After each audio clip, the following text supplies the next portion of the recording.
Chapter 13. How my shore adventure began. The appearance of the island when I came on deck next morning was altogether changed. Although the breeze had now utterly ceased, we had made a great deal of way during the night and were now lying becalmed about half a mile to the southeast of the low eastern coast. Gray-colored woods covered a large part of the surface. This even tint was indeed broken up by streaks of yellow sand break in the lower lands, and by many tall trees of the pine family, outtopping the others, some singly, some in clumps, but the general coloring was uniform and sad.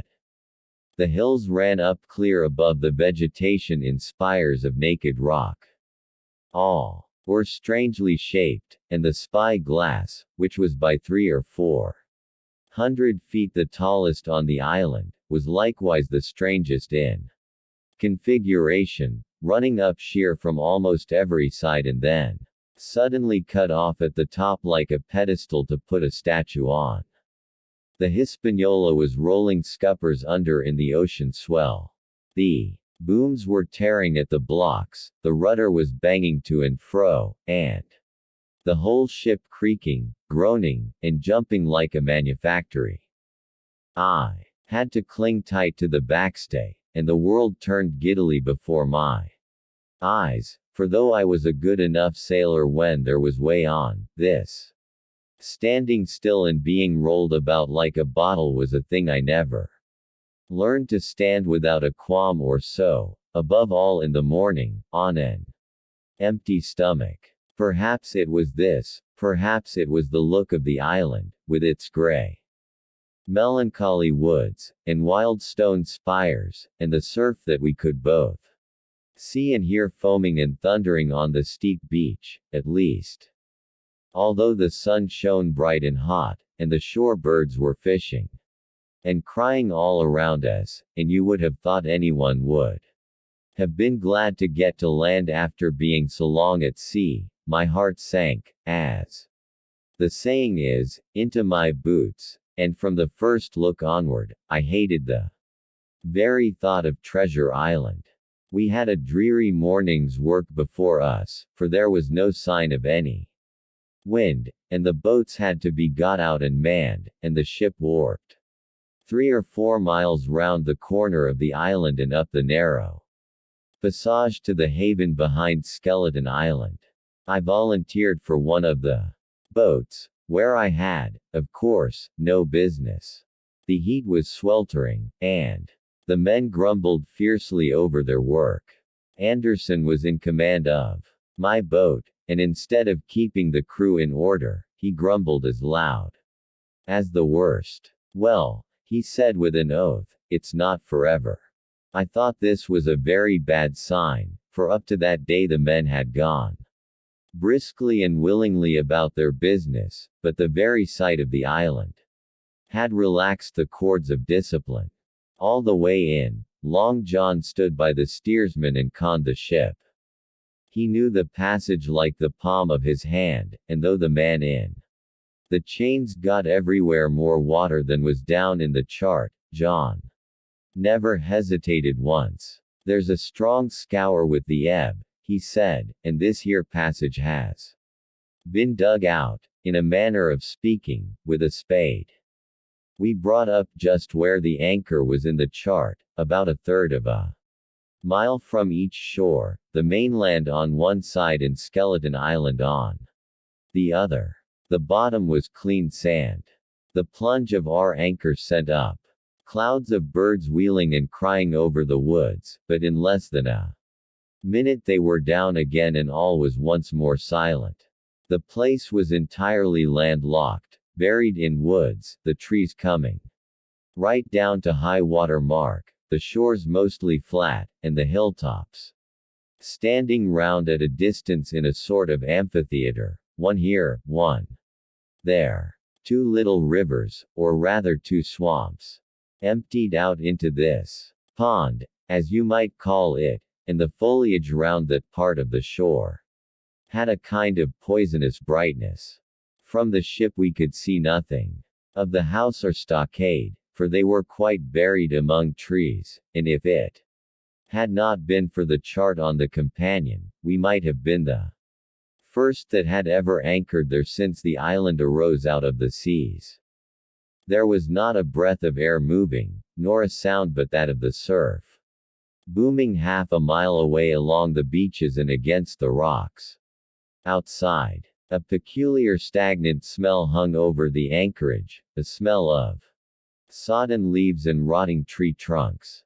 I observed the doctor sniffing and sniffing, like someone tasting a bad egg.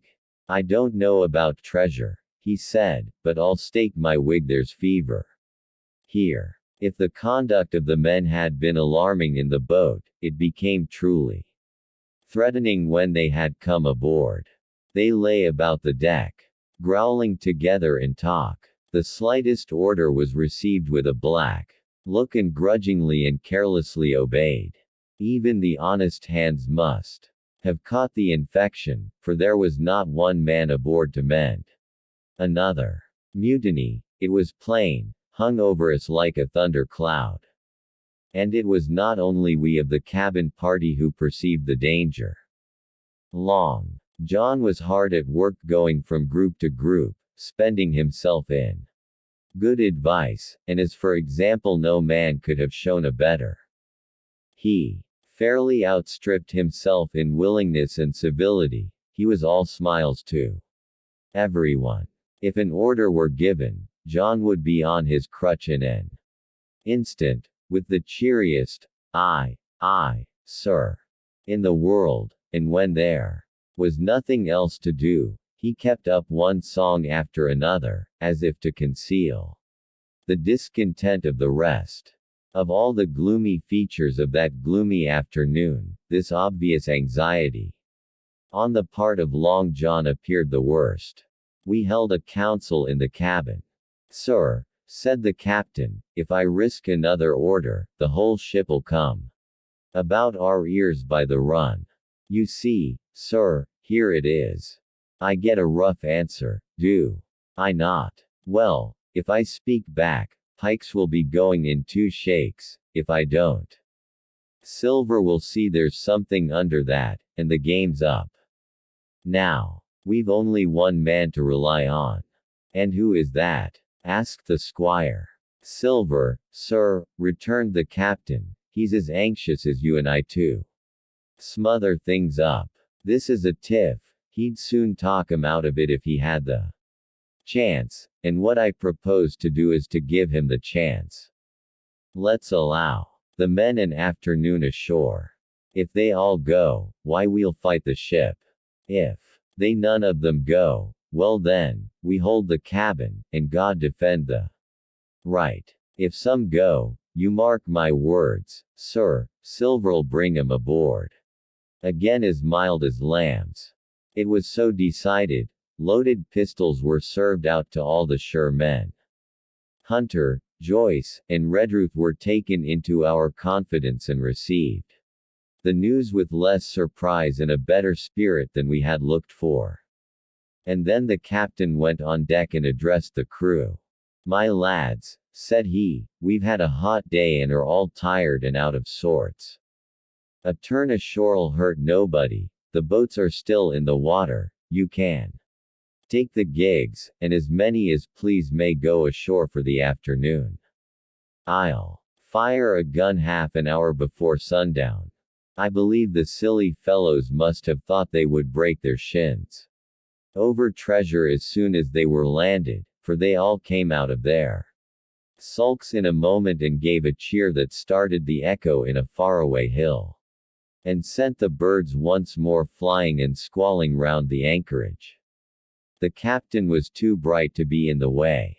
He whipped out of sight in a moment, leaving Silver to arrange the party, and I fancy it was as well he did so. Had he been on deck, he could no longer so much as have pretended not to understand the situation. It was as plain as day. Silver was the captain, and a mighty rebellious crew he had of it. The honest hands, and I was soon to see it proved that there were such on board. Must have been very stupid fellows. Or rather, I suppose the truth was this, that all hands were disaffected by the example of the ringleaders. Only some more, some less, and a few, being good fellows in the main, could neither be led nor driven any further. It is one thing to be idle and skulk, and quite another to take a ship and murder a number of innocent men. At last, however, the party was made up. 6 fellows were to stay on board, and the remaining 13, including Silver, began to embark. Then it was that there came into my head the first of the mad notions that contributed so much to save our lives. If 6 men were left by Silver, it was plain our party could not take and fight the ship, and since only 6 were left, it was equally plain that the cabin party had no present need of my assistance. It occurred to me at once to go ashore. In a jiffy I had slipped over the side and curled up in the 4 sheets of the nearest boat. And almost at the same moment she shoved off. No one took notice of me, only the bow-oar saying, "Is that you, Jim? Keep your head down." But Silver, from the other boat, looked sharply over and called out to know if that were me, and from that moment I began to regret what I had done. The crews raced for the beach, but the boat I was in, having some start, and being at once the lighter and the better manned, shot far ahead of her consort, and the bow had struck among the shore side trees, and I had caught a branch and swung myself out and plunged into the nearest thicket, while Silver and the rest were still 100 yards behind. "Jim! Jim!" I heard him shouting. But you may suppose I paid no heed. Jumping, ducking, and breaking through, I ran straight before my nose till I could run no longer. The end.